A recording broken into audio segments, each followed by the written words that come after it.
O que é se mover? O que é esse se movimentar? Esse mover, esse se movimentar, esse sopro da vida, que nós vamos chamar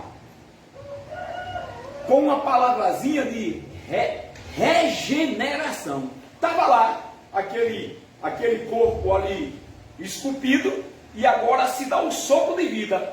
Regenerou e passou a se mover, a se movimentar. É interessante que eu estou falando de uma movimentação num contexto fisiológico. Para andar, a gente tem que dar os passos, concorda comigo?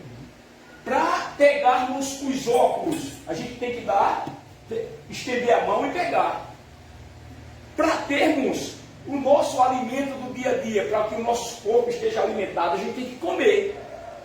Para as necessidades fisiológicas diversas, a gente tem que se mover, se movimentar para fazer e abranger a necessidade do corpo.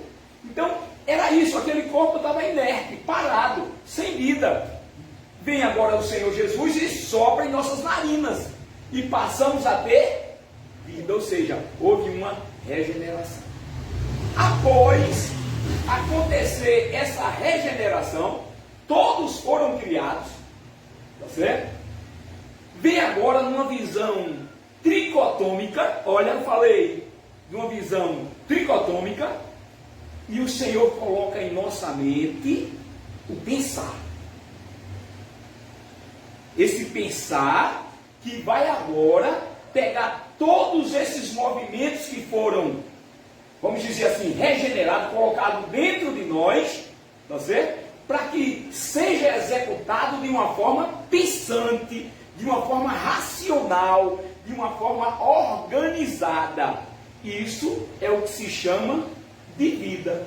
Logo, essa vida passa a ser bem organizada quando se tem Cristo Jesus, que deu a vida a cada um de nós. Ou seja, ele organiza toda a nossa vida. Ele organiza. Inclusive, organiza todo o sistema do corpo humano. Organizou tudo. Foi ele que fez. Colocou tudo bem organizado. Tudo funcionando legalmente. Então, não tínhamos vida e passamos a ter vida. Pode perguntar. O que é tricotômico? Vamos lá. É bem interessante. O que é tricotômico, né? Tem uma visão dicotômica e tem uma visão tricotômica. Eu não quero passar para esse contexto, mas já que perguntou, vamos lá. Tricotômicos são aqueles que creem em corpo, em alma e espírito. Que o ser humano tem corpo, alma e espírito.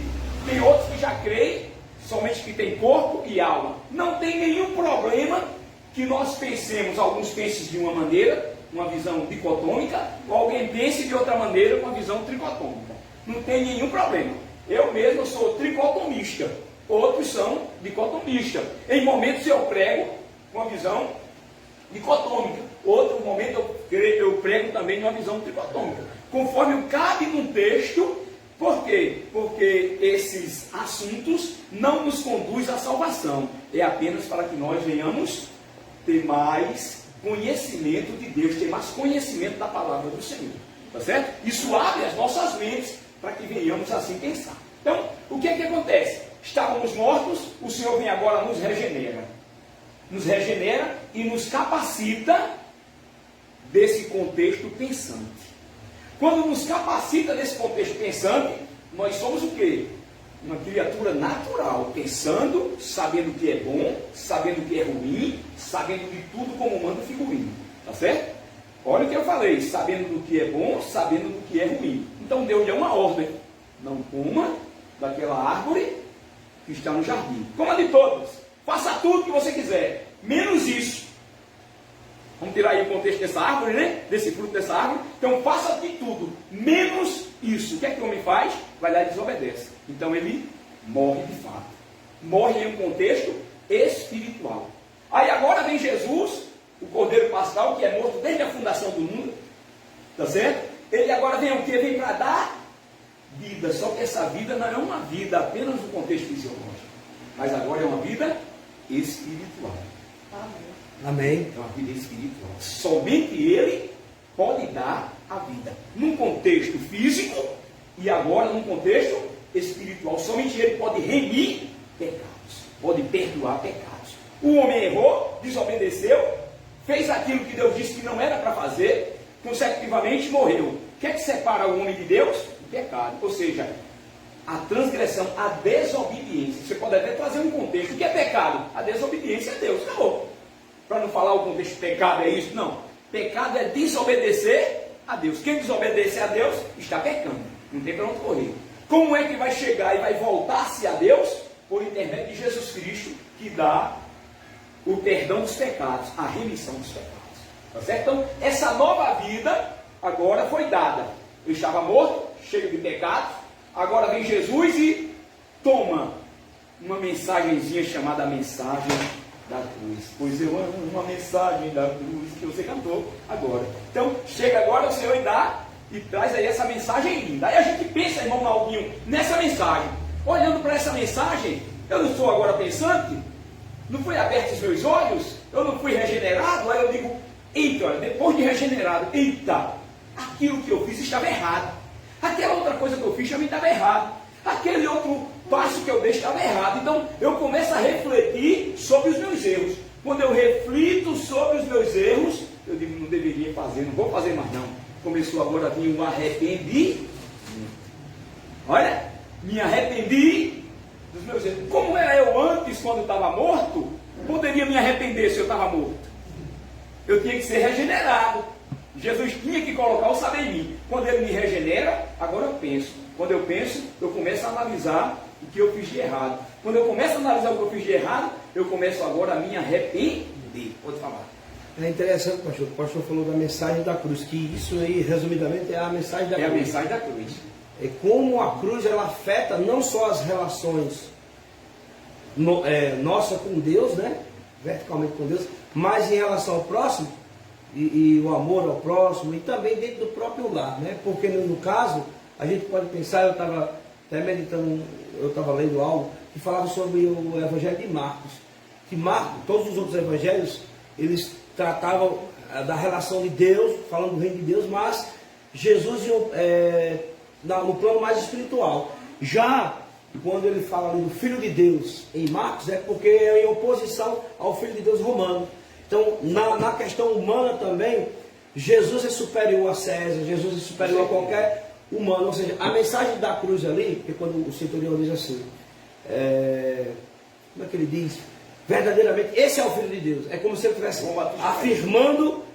Não, o centurião lá na cruz, no final. Fala também no final. No final ele diz, é como se ele estivesse afirmando assim, Jesus é o Filho de Deus e negando, olha Roma, porque como o texto foi escrito para os romanos, Marcos, olha Romanos, não é César o Filho de Deus, ele nega César e afirma Jesus. Então, o que é isso que quer dizer? Que a cruz também não é uma mensagem só numa questão de salvação espiritual, é a principal, claro, mas ela afeta a nossa relação no dia a dia, porque se verticalmente eu tenho perdão, a graça de Deus, né, na mensagem da cruz me alcança, eu alcanço essas pessoas também, estendo os braços da cruz, e nesse sentido o que acontece? Nas minhas relações familiares, na minha relação no trabalho, todas as relações, então a cruz inclusive ensina a gente a comer melhor, né, a se comportar nos lugares, tudo influenciado e impactado pela cruz. Sem a cruz não é possível fazer isso. Eu quero somente trazer um adendo a isso aí que o João falou. Não apenas o centurião ali, após ver Jesus na cruz, mas porque também esse centurião, ele tinha visto João Batista, que ele também acompanhava João Batista. E João Batista, quando fala, olhando ali no Rio Jordão, ele diz assim, ó, verdadeiramente este é o Filho de Deus, né? Este é o Cordeiro de Deus que tira o pecado do mundo. Quando João Batista fala isso, João Batista também está olhando para os outros deuses, para os homens também que eram adorados ali.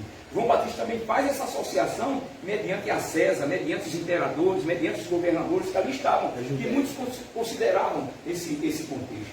Então, João Batista, quando fala apontando para Jesus, né, que ele está reconhecendo e prega para que outros também reconheçam. E Gilvão foi aí quase na conclusão, né, da lição todinha no lar. Ele já foi afunilando, né? Mas vamos lá, vamos continuar aqui no contexto. Ele já foi logo concluindo tudo, mas valeu, consegui firmeza aí. Mas aí, gente, então, bem rapidinho.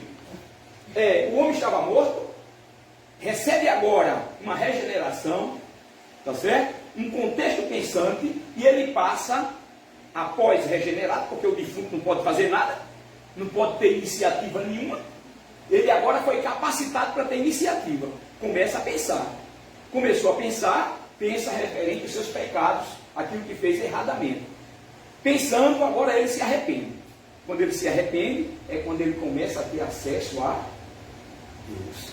Se você observar, o Senhor Jesus, ele fez tudo e faz tudo pelo homem. Então, isso é uma nova vida em Cristo. Quando começa o arrependimento e a fazer o que é da parte do Senhor, o que é da parte de Deus, o que a mensagem da cruz nos ensina.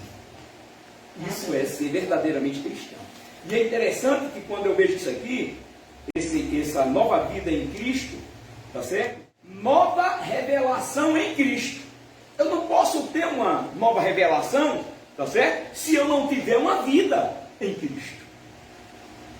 Tá certo? Quando eu tenho uma vida dada por Cristo, Ele vem e me capacita, agora eu vejo essa revelação linda que Ele traz para mim, chamada mensagem da cruz. E quando eu creio na mensagem da cruz, eu passo a ter uma coisa que me capacita para ir para os céus, para ter a vida eterna. Quando eu passo a ter essa nova revelação, porque eu só tenho se eu tiver Cristo, essa graça de Cristo vem invadindo o meu ser, completando o meu ser, sendo derramada sobre mim. Por isso que o texto diz que nós só somos salvos pela graça, mediante a fé. Vamos lá, somos salvos pela graça, mediante a fé. A pergunta é, a fé em quê? E em quem? A fé na mensagem da cruz, a qual é praticada, exercida, executada por Jesus. Aí quando eu vejo essa mensagem da cruz, creio na mensagem da cruz, aí Efésios capítulo 1, versículo 13, quer dizer, do 3 ao 13, do 3 ao 14, né? Diz-me assim, foste selado com o Espírito Santo da promessa. Em outras palavras, foste batizado com o Espírito Santo da promessa. Quando eu criei na mensagem da cruz, no evangelho da salvação, é assim que diz o texto. O texto, quando vem dizendo isso, eu agora sou selado, sou batizado com o Espírito Santo de Deus. E o que é que me capacita para que eu herde o reino celeste? O sinal de Cristo. Quando eu faço assim, eu não quero dizer na minha testa, não. Eu quero dizer no meu entendimento. Apocalipse fala isso. Nós estudamos em Apocalipse, né? Que só herdarão os céus aquele que tem o selo de Deus em suas testas. Ou seja, o saber de Deus, o crer de Deus, do Deus vivo, de Jesus Cristo, o Emanuel que veio para o nosso meio, sofreu toda a ignomia, sofreu todo o opróbrio, sofreu tudo por amor a cada um de nós. Então, quando nós cremos nele, nós agora somos selados com o Espírito Santo. Sendo selados com o Espírito Santo, agora somos capacitados para herdarmos o reino dos céus. Amém. Quando nós somos selados com o Espírito Santo, Efésios capítulo 1, versículo 3 ao 14, a gente vai perceber uma coisa. E agora a gente vai para a nossa lição, a lição de número 13. O Senhor me capacitou, o Senhor nos capacitou, porque passamos a ter uma nova vida em Cristo. Ó. Agora Ele vem e nos revela a mensagem da cruz, né? Passamos a ter o saber. Tendo esse saber, a gente chega agora a refletir sobre os nossos pecados, nos arrependemos, o temos como Senhor e Salvador. Quando o temos como Senhor e Salvador, porque Ele nos escolheu primeiro, desde o ventre da nossa mãe, quando nós o temos como Senhor e Salvador, agora passamos a ter uma nova vida de fato, por onde passarmos. Mas a lição hoje vai focar apenas para o lar. Como é que eu posso ter uma nova vida no meu lar se eu não tenho Cristo? Paulo, ele vem exortando que é no nome do Espírito de Cristo Jesus. Observe, então o Espírito de Deus, ele tem que mover a senhora, para a senhora ter uma boa harmonia no seu lar, ter um lar administrado por Cristo. Tem um outro ponto aqui que fala: a fé cristã está entrelaçada na vida do salvo. Não pode ter outra coisa entrelaçada na vida do salvo, a não ser a fé que aponta a Cristo como centro de todas as coisas. Se você tiver qualquer outro tipo de fé, se você crer em qualquer outra coisa como centro, não vai funcionar a sua família, não vai funcionar o seu lar. Seu lar só vai funcionar de fato e de direito cheio de amor, cheio de paz, cheio de alegria, cheio de longanimidade, cheio de benignidade, cheio de mansidão, cheio de domínio próprio, tá certo? Se Cristo Jesus, esse que deu a você uma nova vida, esse que deu a você essa revelação, esse que derramou em você a graça, porque ele capacitou para você se arrepender, ele agora vai trazer para você uma paz no seu lar. Porque você está vivendo ele, você está procurando viver. Quando você procura viver Cristo, você passa a ter essa informação. E um outro ponto bem interessante que traz aqui, documentando essa introdução, é exatamente a harmonia. É exatamente a palavrazinha submissão. Não é harmonia. Em primeiro lugar, submissão. Submissão, se submeter a Cristo. Senhor, não sou nada. Alguém diz assim, né? Senhor, não sou nada diante do teu poder. Mas através do teu filho, né? É quando eu tenho acesso aqui, quando eu tenho acesso a todas as coisas, é por intermédio do Senhor. Olha, eu não mereço nada, eu não sou nada, vem aqui, eu dependo de ti, eu te quero, eu te amo, vem aqui e derrama sobre mim tuas bênçãos.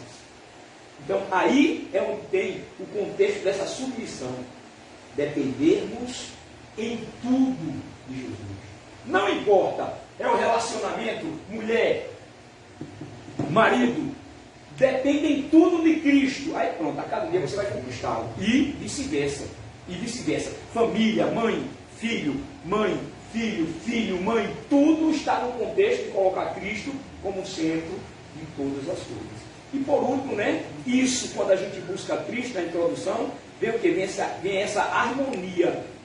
E essa harmonia só é possível, que o próprio autor diz, se o Senhor estiver no centro desse relacionamento.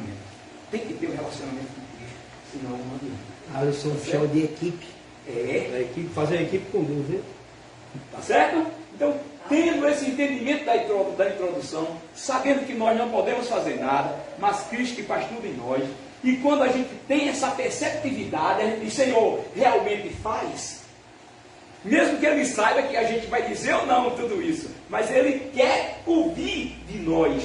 Ele quer que nós venhamos falar. Amém. Senhor, faz em minha vida, opera na vida da minha família. Né? Porque para Ele tudo está completo, para nós não, para nós a cada dia se completa. Então, eu costumo também dizer agora, para que a gente vá agora, tudo em família. Ó, eu costumo dizer assim, olha, pelo fato de Ele ter feito tudo por nós, Ele nos capacita para que assim façamos. Então, se somos realmente de Cristo, se somos realmente salvos, se Ele realmente nos salvou, porque somente Ele tem poder para salvar, não existe esse conceito, esse contexto de sair da presença dEle, não. O salvo não sai da presença de Deus, nem que ele queira. Esse negócio sair, aí voltei, não existe isso. Isso é invenção de homens. Isso é uma visão que o homem inventou. Não, saiu, aí tem que vir novamente, de novo outra vez. E agora, ele tem que levantar a mão de novo e dizer, Senhor, não precisa. Aí tem que se rebatizar. Não só batismo, uma só fé, um só Senhor. Você creu?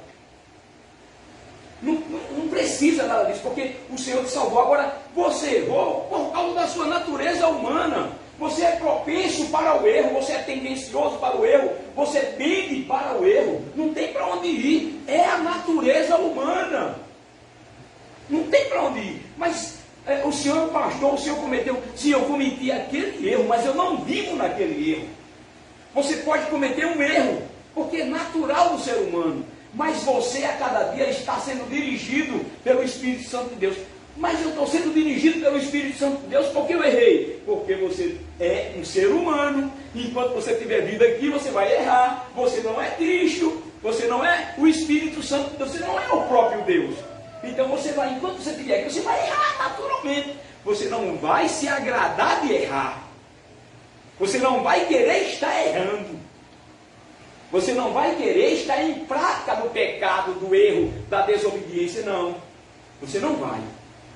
Você vai querer estar obedecendo. E o contrário disso é às vezes as pessoas que vivem uma vida inteira dentro da igreja e nunca teve um encontro com Jesus. Exatamente. Não creu de verdade. Exatamente. O contrário disso, é tudo que eu falei, o diácono Gilvan trouxe essa fala que é de suma importância, é porque nunca viveu na presença de Deus. De fato, não abriu os lábios, tá certo? Para dentro de si, mas abriu para fora. Apenas falou para agradar as pessoas, apenas falou para ter essa visão, né? Essa moda de que muitos trazem de ser crente, né? E nós não somos crentes, nós somos cristãos, amém? Amém. Somos cristãos, não somos crentes, somos cristãos, aqueles que são lavados e remidos com o sangue de Jesus. Agora, tratando-se de crença, nós cremos na mensagem da cruz, que aponta diretamente para Jesus, o autor e consumador de toda a humanidade, de todos aqueles que creem no Senhor Jesus. Amém. Amém. Olhando para todas essas informações, agora a gente vai falar assim, tudo em família. Agora é com vocês. Vocês são família. Então, tudo em família. E agora a gente vai pedir para o irmão João Paulo participar. Lendo aí alto, claro, preciso e conciso. Tudo em família. Indiferente de como nos sintamos em relação à nossa família, os relacionamentos familiares são alguns dos mais fortes laços que existem. A vida no lar molda cada indivíduo. No lar aprendemos como viver, amar, nos relacionarmos com outros e muitas outras habilidades vitais. É por essa razão que despendemos muito tempo e energia.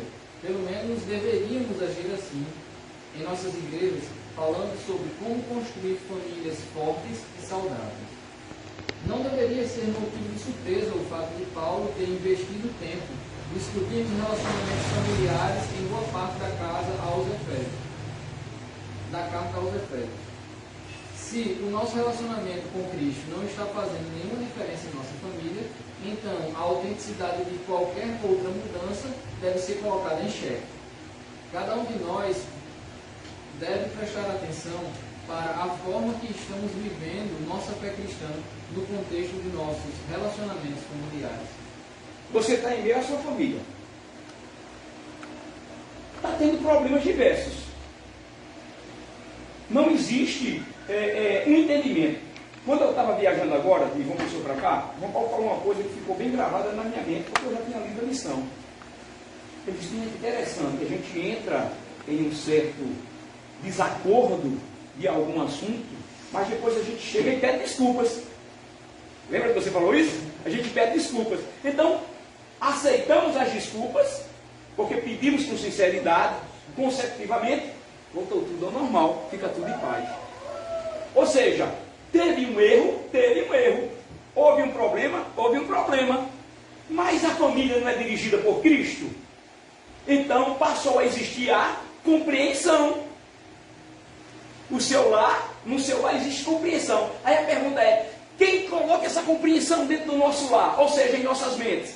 Jesus.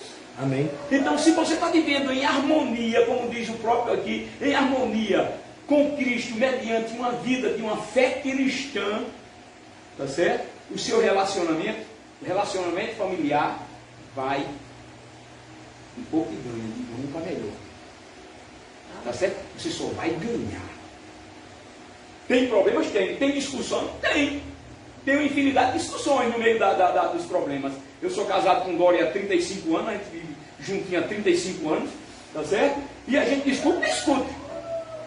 Aqui agora a gente arenga.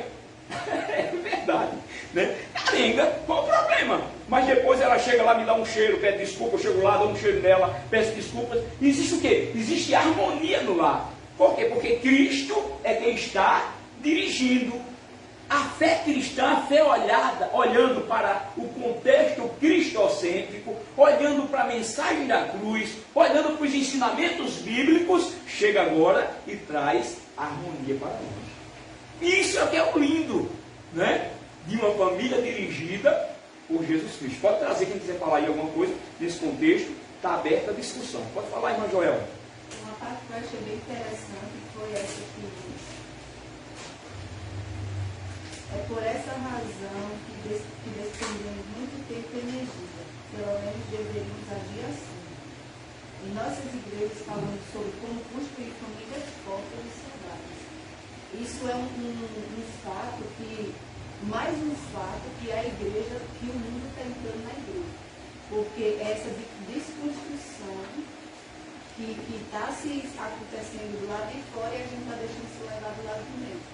Porque a gente se apega a tanta coisa fútil dentro da igreja e esquece de criar famílias fortes para momentos difíceis. Né? Porque se a gente acha que um desrespeito, um pai com uma mãe, ou uma família que não tenha o pai, né, presente, que é o mais comum do que uma mãe, a gente acha que isso é normal, né, uma separação, trazer para dentro de uma família como uma, não deu certo. Não deu certo e é assim mesmo. A gente está construindo famílias, que no caso são as crianças, que são as mais afetadas, famílias fracas. E é exatamente isso que o mal quer, é essa desconstrução.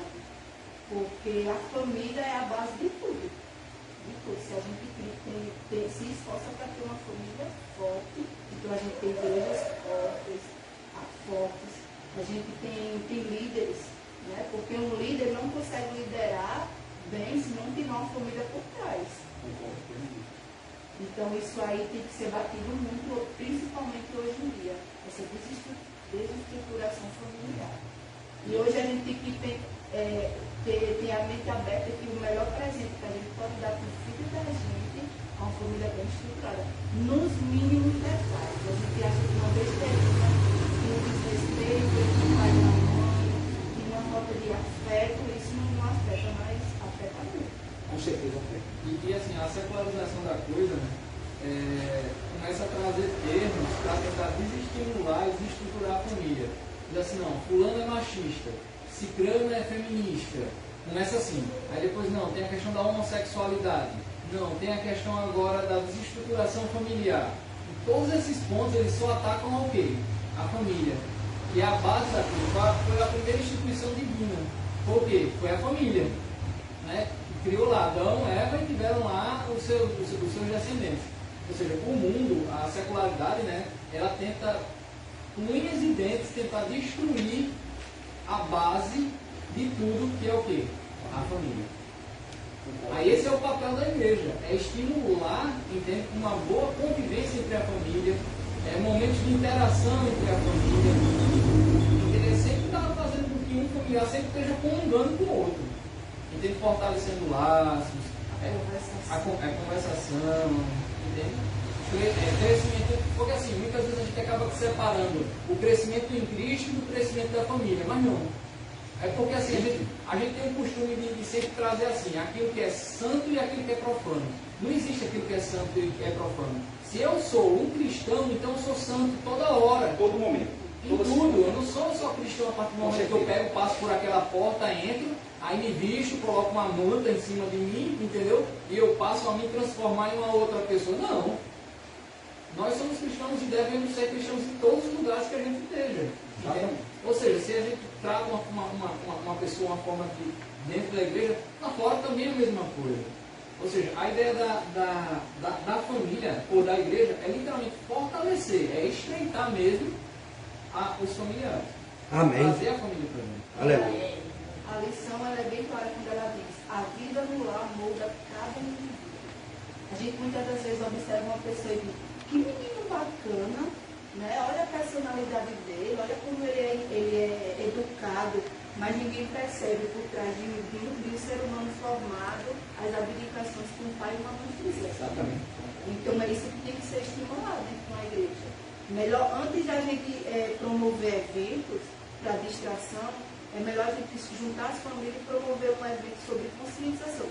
Vamos conversar o que é que está acontecendo dentro da sua família, o que é que lhe incomoda, porque como a conversação hoje é algo que se perdeu no tempo, então eu acho que isso é um papel que a igreja deveria tomar para si. Eu estou percebendo uma coisa, Joel e João Paulo, vocês trouxeram nesse momento para a gente aqui, eu estou percebendo assim, Ronaldinho, uma fatinha, que vocês deram ênfase à conversação, ao chegar em um acordo mediante o que a igreja tem que trazer para a família. Não apenas no contexto da igreja a conversação, mas também no contexto família com família, a família em si. Claro, os aprendizados que a igreja possa estar passando, E com isso, os nossos filhos, né? Os nossos filhos quando saem, aquele velho ditado que dizia assim, o mau costume de casa vai à praça. Então, se é um bom costume, também vai à praça. Concorda comigo? Então, a conversação está em ênfase na fala de vocês. Se existir conversação, se existir diálogo, se chega a um denominador comum. Se existir instrução. Um outro ponto que eu percebi na fala de vocês foi um resgate, se ninguém concordar comigo, não tem nenhum problema não, de princípios. Não sei se eu acredito que seja resgatar os princípios que a cada dia está se perdendo. E isso, quando esses princípios são perdidos, quando eu falo princípio, eu estou dizendo o contexto bíblico, princípio bíblico, o princípio da criação, essa grande palavra chamada obediência, por que não dizer essa grande palavra chamada o temor ao Senhor? Entendeu? Que são princípios fundamentais para a fé cristã, para uma família estar se erguendo, estão sendo jogados fora. E a gente tem como igreja que procurar resgatar esses princípios. Não é isso mesmo que vocês trouxeram? Se tiver mais alguém que queira falar sobre isso, fique à vontade. É importantíssimo a fala de vocês. Né? Se você vive, se você não vive. Se você não vive, você vai passar, a partir desse momento, a viver. Não quer dizer que não é tarde, não. Muito pelo contrário. É uma nova vida em Cristo. Agora, uma nova vida no seu lar. Tá certo? Um crescimento no seu lar. Tá certo? Então, veja dessa maneira. Se alguém quiser falar, fica à vontade. Eu achei interessante essa observação muito importante e pertinente também de como a família, as pessoas vão ver a família. E a gente tem que ter muito cuidado para que isso não seja apenas um aparente, né? Que de fato, a gente agora não foi olhado agora nesse momento como as pessoas podem olhar para nós, né? Como testemunho, porque o testemunho eu posso ser o meu testemunho individual, mas o meu testemunho em família, porque como disse o Joel, por trás da liderança, que eu acho que o foco também da lição trata dessa questão da liderança, uma boa liderança, ela tem a grande família por trás, né? E o que tem que ser valorizado também é essa relação ser boa. E ela só é possível se Cristo estiver no meio, se Cristo for convidado a fazer parte da equipe, né? Porque a ideia aí é como a família vai ser uma família de sucesso, se realmente vai representar não só para o que está de fora, mas realmente no contexto da convivência, ser uma nova família de Cristo. É exatamente, que aí o apóstolo Paulo entra, né, em Efésios, pastor, que você vai falar, é exatamente nessa relação de apoiar, né, a família apoiar o líder, ou serem líderes juntos. Então isso é muito importante. Claro, eu sou testemunha disso. Eu estou já há um bom tempo como pastor de igreja, pastoreando, pastor de muitas igrejas. Fiz muitos batismos, já perdi já até a conta da quantidade de batismos que eu fiz. Não tenho em mente, muito pelo contrário. Mas se fosse somente eu sozinho, se não tivesse a minha esposa ao meu lado, tá certo? Me ajudando, ralando comigo no dia a dia, se não tivesse as grandes decisões que nós tomamos na pessoa de Cristo, de criar os nossos filhos nos caminhos do Senhor, eu acho que tudo isso que eu estou falando aqui, que nós estamos falando aqui, eu quero trazer bem assim em particular para mim. Eu me considero um privilegiado, de todo coração, porque Cristo Jesus me capacitou a minha esposa, para que nós viéssemos ter essa família. Você que está nos ouvindo aí, não importa, está gravando aí, que talvez venha escutar, família é de suma importância. O relacionamento, do líder, já que foi tocado em líder, o esposo, a esposa, o casal pastoral, o casal líder daquela igreja, o casal que está à frente daquela denominação, daquele grupo, se tiver, que é o ideal que tenha esse relacionamento lindo na presença de Deus, gente, o Senhor só vai abençoar, Deus só vai abençoar, porque é uma extensão, o seu ministério tem apoio, tem base, está lá a esposa auxiliando o esposo ouvindo os conselhos da esposa, porque quem está de fora vê melhor, E muitas das vezes você está aqui trazendo a palavra, mas a sua esposa está lá em oração, dentro de fora, ela saiu dos 4 pontinhos, olha, foi para fora e passou a perceber, tem uma percepção num contexto panorâmico. Ela está vendo melhor, está vendo com uma visão mais ampla, então enxerga mais. E esse enxerga mais é de suma importância nos líderes, já que você trouxe a palavra líder, E né? é interessante como esse texto, a lição toca nesse ponto, é mal interpretado no sentido de que as pessoas usam apenas para um ponto específico, que é a história de que o homem é o cabeça da mulher, no sentido apenas de, e eu acho interessante essa expressão que está na minha mente que não sai, equipe. E o pastor agora frisou bem isso aí, de contribuir, ver, não no sentido de que eu vou me aproveitar dessa liderança de cabeça para me beneficiar daquilo ali, né? Ou seja, questão dos desejos egoístas, né? Não, na realidade, tudo coopera para uma única coisa, a liderança de Cristo, porque o tema principal aqui, ele quer ensinar como deve ser a liderança da família a partir da liderança de Cristo, né? Então isso é interessante.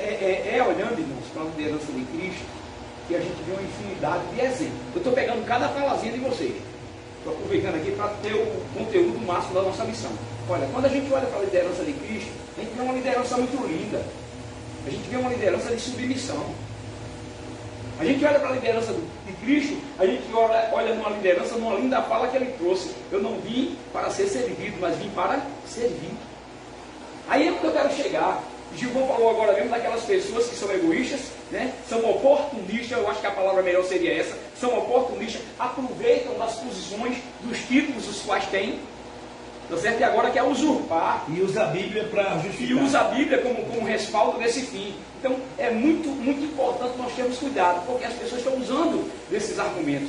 Se você é um irmão, está ali sim, vai ouvir, vai pegar bem mastigadozinho. Mas agora você foi chamado por um contexto diaconal, foi um contexto de serviço. Eu recebi uma promoção, olha a minha expressão, olha, eu recebi uma promoção, não, você recebeu uma promoção. Amém. Não, é diferente. Você não recebeu uma promoção, não. Você recebeu uma promoção, ou seja, Servir. você diminuiu, você passou a ser servo, você tem que servir. Você vai ser menor do que você era antes. Aí você, eita, agora você é presbítero, daqui um dia está aí o diácono Gilvan recebendo a consagração ao presbiterado e depois a ordenação ao pastorado, tá certo? Então, ó, a consagração ao presbiterado, ele vai diminuir mais ainda. E depois ao pastorado, vai diminuir mais ainda. Então a gente tem que entender. Eu costumo dizer assim. Eu sei que eu li até, pastor, mas é nessa parte aqui. Ó. A instrução de Paulo ao esposo cristão foi de amar sua esposa. Fácil, não é mesmo? Ele faz a pergunta. É até fácil. Lembrando o padrão dado pelo apóstolo. É fácil até lembrarmos do padrão dado pelo apóstolo. O amor de Cristo por sua igreja. É fácil quando a gente não sabe qual é o nosso padrão para atingir, qual é o nosso modelo. Que é exatamente o modelo de Cristo, né? Ama a esposa como Cristo ama a sua igreja. Pode falar. Uma família bem estruturada em Cristo, quer dizer, uma família só pode ser bem estruturada se estiver em Cristo. Entende? É para sair aqui. Uma família bem estruturada, ela só é estruturada se ela estiver em Cristo. Por quê? Porque o homem, ele passa a saber qual é o papel dele na família, e a mulher também passa a entender qual é o papel dela na família. Fazendo análise aí com o que Gilvana estava dizendo, as escrituras dizem que o quê? Que as mulheres devem ser submissas aos homens, e em contrapartida, o apóstolo Paulo fala lá que os maridos devem amar as suas esposas como Cristo amou a igreja. Aí a gente fica até se perguntando, as mulheres têm que ser submissas. Tá certo, as mulheres têm que ser submissas, mas os homens têm que dar a vida por ela. Entende? Porque muitas vezes quando a gente fala assim, não, aquele homem é machão demais, é porque ele não sabe o padrão bíblico. Entende? Não existe, deixará o homem, o pai, a mãe, e unir-se-á a uma mulher, e ambos se tornarão uma só carne. Ou seja, se tem aquele homem que ele é autoritário, ele está machucando o próprio corpo. Exatamente. Entende? Porque a mulher é parte integrante do corpo dele. Usando a mesma palavra que Gilvão falou, né? Equipe. Equipe de um, Gilvão, vou te chamar assim. É uma equipe, são dois elementos, mas é de uma só carne. Tem Deus no meio, é verdade, é verdade. Deus está unindo lá. unificando. Ou seja, o padrão de família que a gente tem hoje, literalmente só vai seguir o padrão correto, a gente só vai ter famílias estruturadas se seguir o padrão ideal, se a gente seguir o padrão de Cristo. Então, não é ninguém que a gente sempre gosta de dizer assim, nem o homem é maior que a mulher e nem a mulher é maior que o homem, não. Cada um possui um papel específico na formação da família. E ambos são importantes. Amém. E aí, pastor, é como o comentarista da lição diz, o tema principal aí é liderança. Ele não está falando na questão de autoridade existe, mas o tema não é autoritarismo. O tema é liderança. Como disse João Paulo, todos somos iguais. Na questão da liderança, o homem, é interessante essa lição. A lição deixa claro isso. Na questão da liderança do lar, o homem é o cabeça, como Cristo é. Mas o tema principal é liderança. E para ser líder você tem que ter, isso já foi tocado desde o início, tem que ter a equipe. Né? E que é uma só carne também, é comentado também. Eu quero trazer... Então você machuca a própria carne, como ele disse. Tem todo esse contexto aí, existe uma palavrazinha que isso aí só pode acontecer se existir o exercício dessa expressão. Certo? Que no próprio texto enfatiza. Efésios 5, 21 diz assim, olha, a segunda parte. Por temor a Cristo. Então tem que ter o temor. Eu não vou nunca exercer esse papel que nós estamos aqui discutindo, toda essa nossa discussão, se eu não tiver o temor ao Senhor. Certo? Então isso é de suma importância. E o temor ao Senhor é um dos principais resgates dos princípios. O principal princípio é temer a Deus. Eu, inclusive, preparei uma mensagem, né, lá em Provérbios capítulo 1, versículo 7, onde diz que o temor ao Senhor é o princípio da sabedoria. Né? E eu trouxe essa mensagem, se eu não me falha a memória, foi sábado passado e domingo passado, para as igrejas em Araçagi e a igreja em Bahia. Tá certo? Então, é de suma importância o temor para que haja todo esse entendimento da nossa discussão. Agora a gente já discutiu, é interessante aqui, ó, nós já discutimos inclusive esse segundo tópico, entendendo as escrituras. Por incrível que pareça, a gente discutiu já esse segundo tópico. Olha só, irmão, como é interessante. Claudinho já leu? Já leu, né? Já leu. Irmã Joel, vamos ler aí, irmã Joel. Em Efésios 5. A gente está falando de Efésios capítulo 5, viu, irmão Padre? Prepare que depois é a senhora que vai ler a lição aí. Vamos lá, acompanhando aí. Página 136, desculpe, irmã Joel. Início aí, entendendo as escrituras. Pode falar. Em Efésios 5, Paulo dá instruções sobre deixar que nossa vida reflita a luz de Deus. Podemos nos esforçar por cumprir isso, nos enchendo do Espírito Santo. Amém. Primeiro ponto, ó, nos encher do Espírito Santo. Segundo, ser cheio de algo significa ser controlado por ele. além de estar cheio, deixar ser controlado pelo Espírito Santo. Portanto, ser cheio do Espírito significa ser constantemente controlado pelo Santo Espírito em cada aspecto de nossa vida.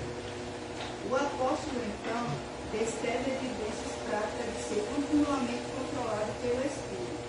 Alegria, adoração pessoal, gratidão e submissão. Isso é temer a Deus? É sim. É ou não é? Temer a Deus. São atitudes, atos que devemos pôr em prática, porque tememos a Deus. Se você põe em prática isso, você teme a Deus.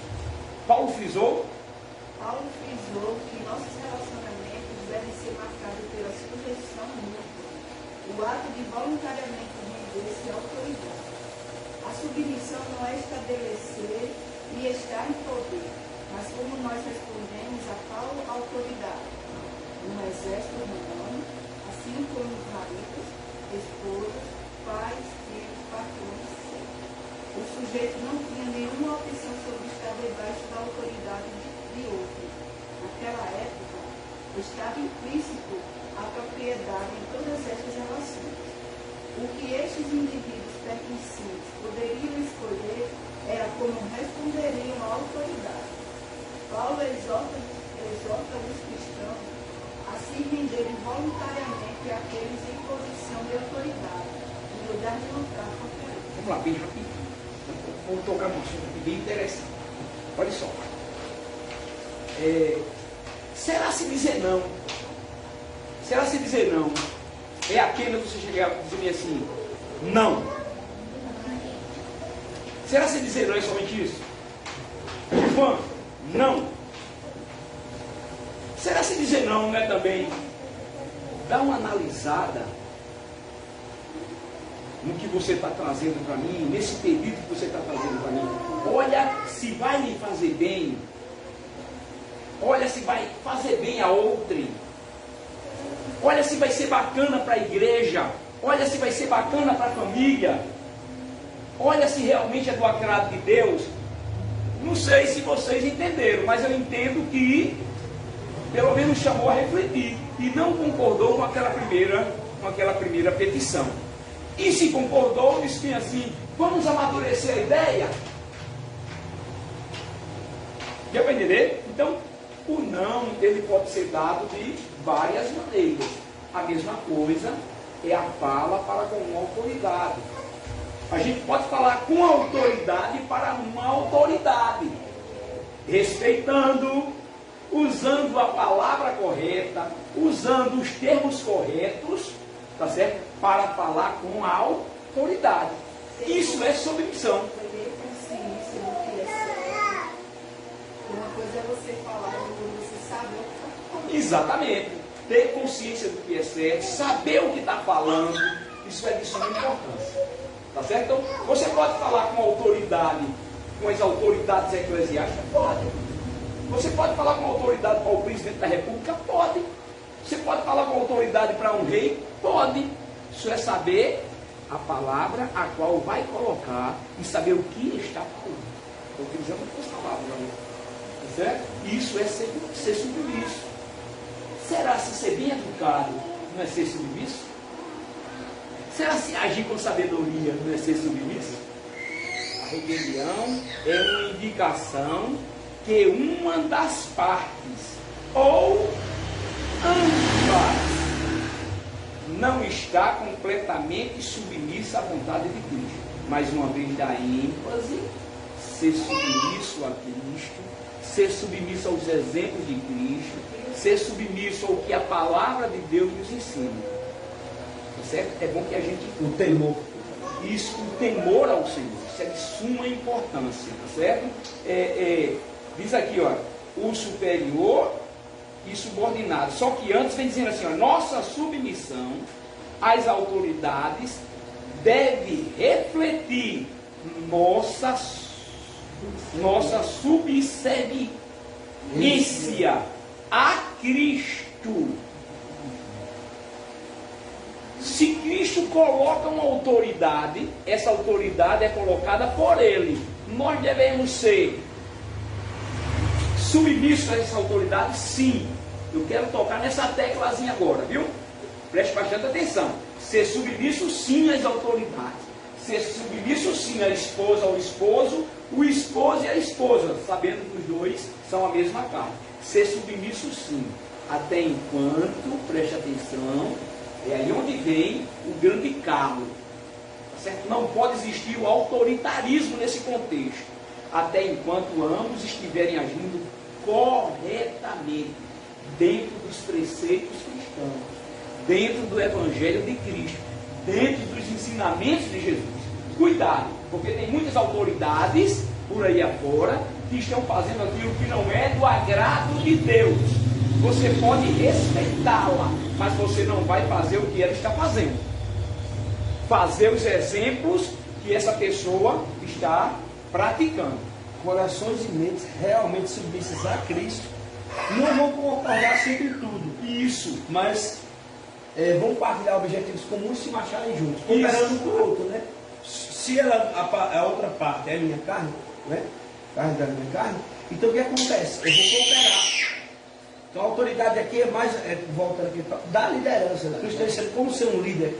Liderança olhando para a família. Exatamente. Olhando para a família. Mas na realidade, no sentido de igualdade é uma só carne, não existe diferença. Com certeza, é a unidade, né? Mas aí, irmãos, olha, preste atenção, viu? A gente tem que saber entender, separar essas coisas, viu?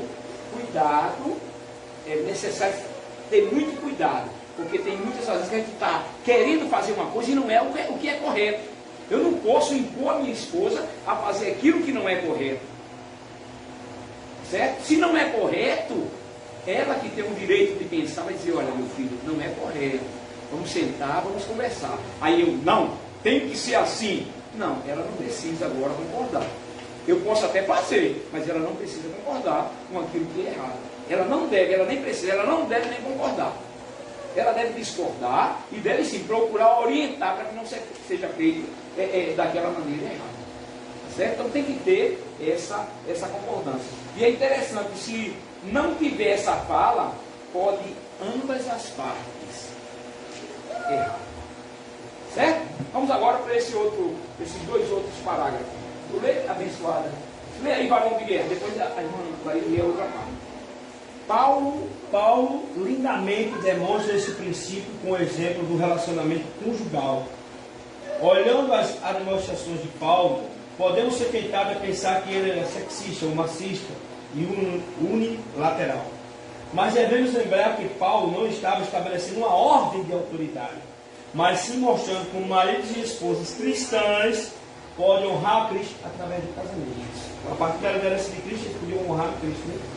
Primeiramente, ele olha para o papel das esposas, instruindo-os a abraçar a liderança de seus esposos. O exemplo para elas é encontrado na forma como a igreja abraça a liderança de Cristo. E isso não deve ser visto como humilhação, fraqueza, desvalorização da mulher.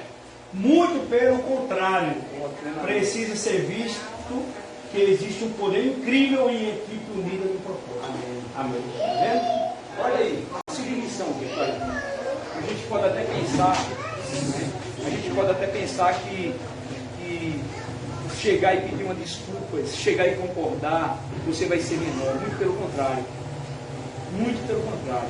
Você concordar, você entendeu aquela petição, aquela fala, aquela colocação. Você entender, você chegar e concordo plenamente. Não é que você está colocando o outro como superior, não. Não, muito pelo contrário. É você que está sendo superior, que você teve a capacidade de ouvir, analisar e entender aquela ideia que veio até você. Amém. A ideia não é nem sua, mas você entendeu. Você está sendo superior a esse contexto. O difícil é entender, é onde está aí a essência da submissão. Amém. Certo? Vamos continuar a leitura. A Bíblia é muito clara sobre a igualdade universal em Cristo. Liderança não tem nada a ver com importância da pessoa, valor ou força. Liderança é tão somente o papel que o marido foi chamado a desempenhar no relacionamento matrimonial. Se o marido é um líder de uma maneira que honra a Deus, a esposa também, seguindo a sua liderança, isso que o pastor falou, fortalecerá a si própria, sendo unida ao marido em busca de cumprir um propósito comum, ao invés de dividir suas forças lutando contra o marido. Continua a leitura. Na minha opinião, esse foi o maior parágrafo. Pensando nesse... Inclusive, eu gostei da colocação, foi o melhor parágrafo. Por quê? Porque deixou em pé de igualdade, gente. Não é o homem maior do que a mulher, nem a mulher maior do que o homem, não. É apenas um papel chamado a ser o cabeça da família. Isso não quer dizer que o pescoço esteja direcionando a cabeça. Não é assim que diz, né? O provérbio popular também diz assim: meu marido pode até ser o cabeça, mas eu sou o pescoço. Não é assim que diz, né? Muitas vezes você fala, né? Mas não tem nada a ver. É o papel juntinho, olha. É sempre o marido e a mulher juntinho. Isso fortifica o lar.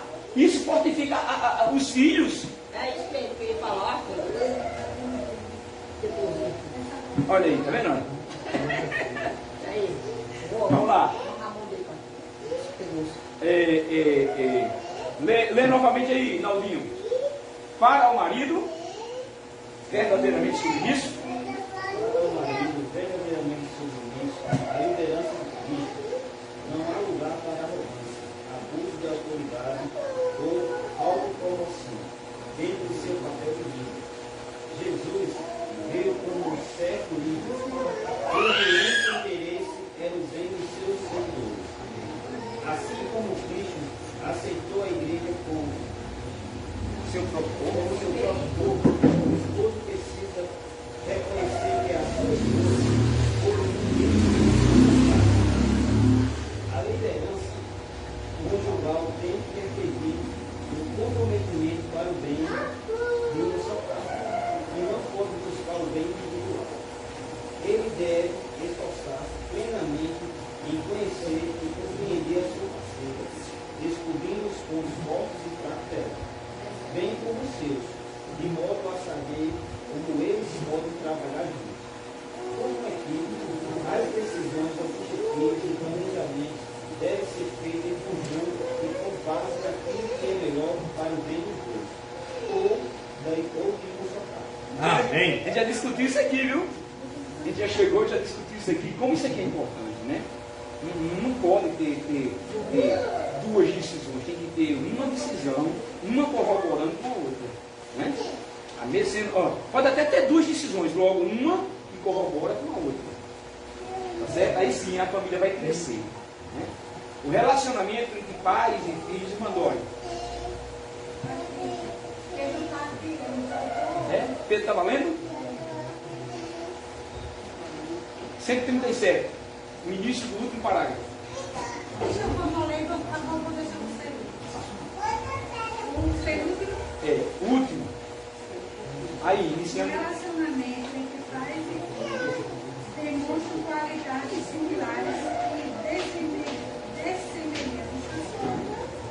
O apóstolo instrui os filhos a obedecer a seus pais. Esta obediência manifesta a submissão deles à autoridade de seus pais. Entretanto, eles devem ser capazes de fazer na confiança de que os pais estejam realmente submissos ao Senhor e tenham o melhor interesse de seus filhos no coração.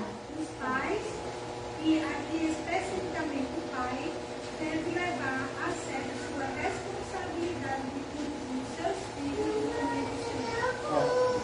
Amém. Eu vou definir, não sei se vocês vão concordar, eu vou definir esse último parágrafo com uma palavrazinha chamada exemplo.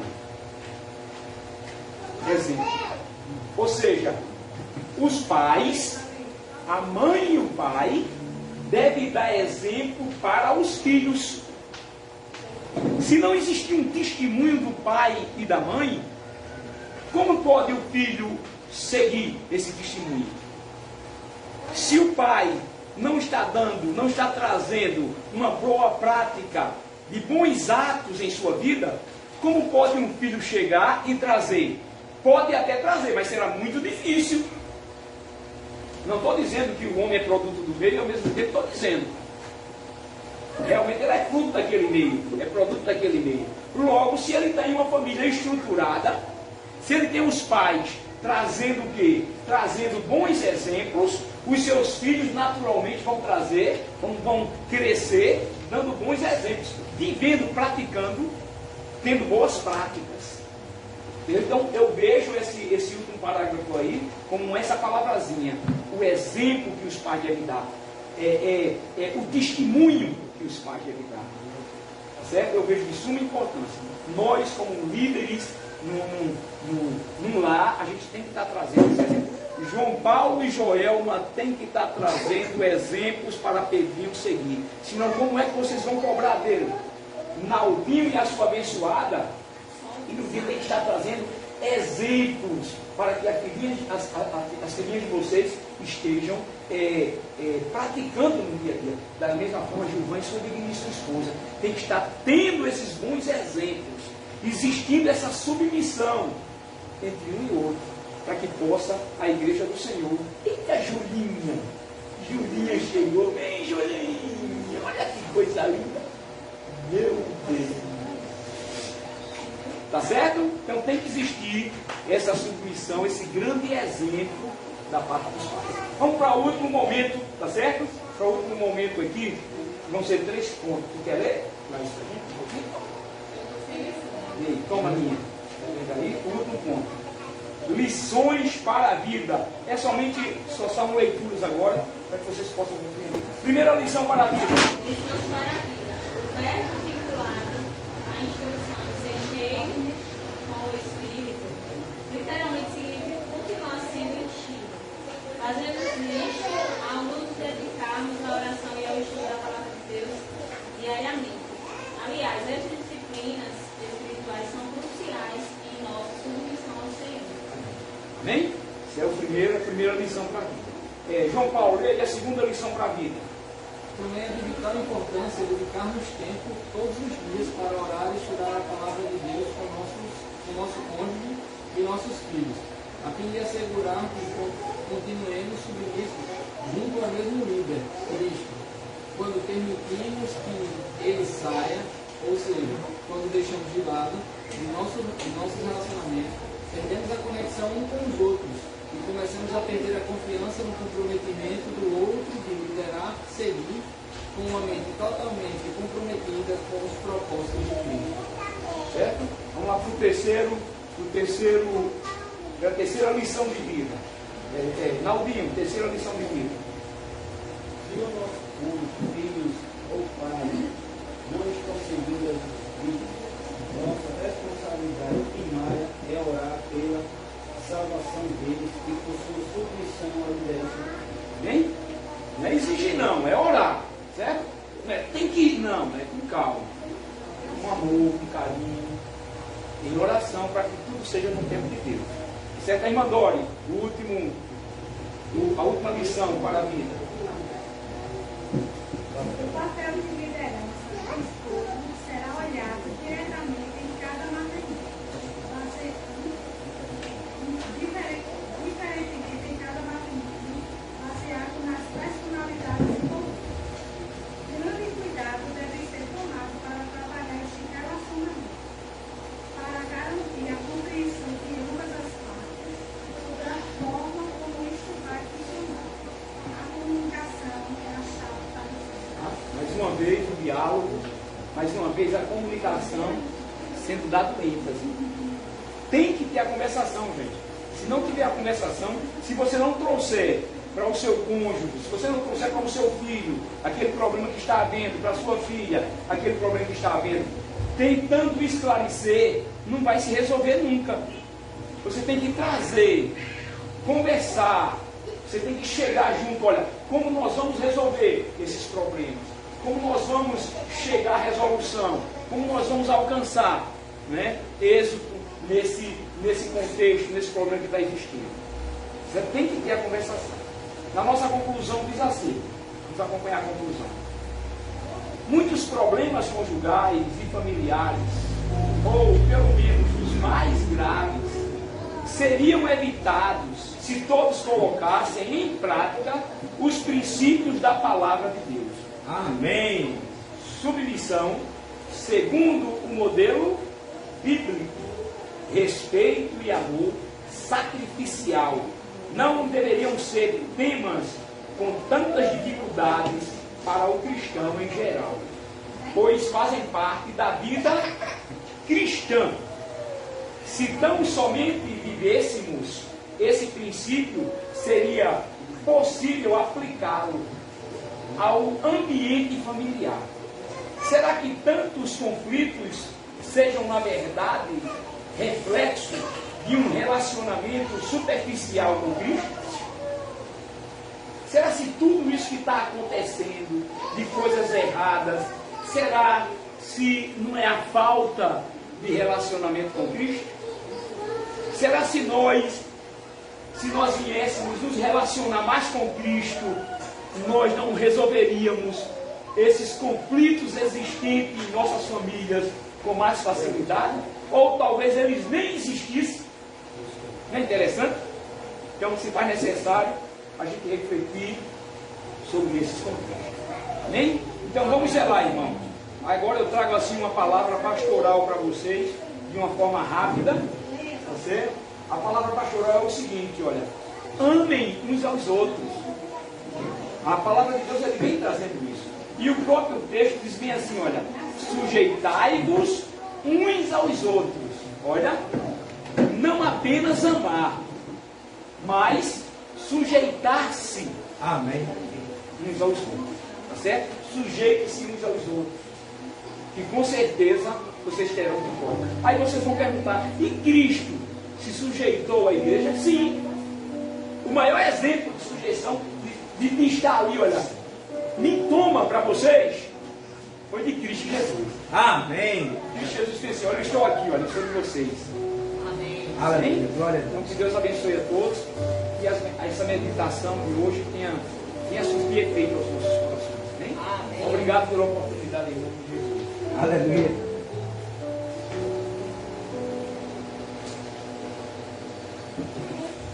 Então, que as nossas famílias sejam famílias em Cristo Jesus, né? Sejam uma equipe com Jesus cada dia mais. Que possamos declarar a todas as pessoas deste mundo que nós somos um corpo, somos uma família, vivendo o compromisso, como já foi falado tanto aqui, vivendo a verdade. Amém? Aleluia, Deus seja louvado.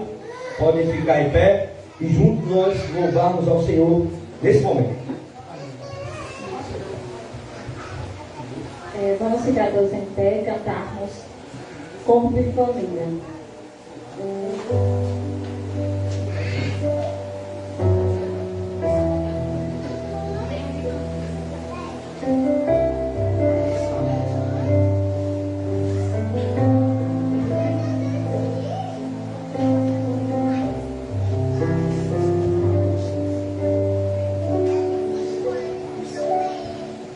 Recebi um novo coração do Pai. Coração regenerado, coração transformado, coração que é inspirado por Jesus. Como fruto deste novo coração, eu preparo a paz de Cristo, te abençoo, meu irmão. Preciosa é a nossa comunhão. Somos corpo, e assim bem ajustados, totalmente ligados, unidos, vivendo em amor, uma família, sem qualquer falsidade, vivendo a verdade, expressando a glória do Senhor, uma família, vivendo o compromisso do grande amor de Cristo. Eu preciso de ti, querido irmão, precioso és para mim, querido irmão. Como fruto desse novo coração, eu preparo a paz de Cristo, te abençoo, meu irmão. Preciosa é a nossa comunhão. Somos corpo, e assim bem ajustados, totalmente ligados, unidos, vivendo em amor, uma família, sem qualquer falsidade, vivendo a verdade, expressando a glória do Senhor, uma família, vivendo o compromisso do grande amor de Cristo. Eu preciso de ti, querido irmão, precioso és para mim, querido irmão. Eu preciso de ti, querido irmão, precioso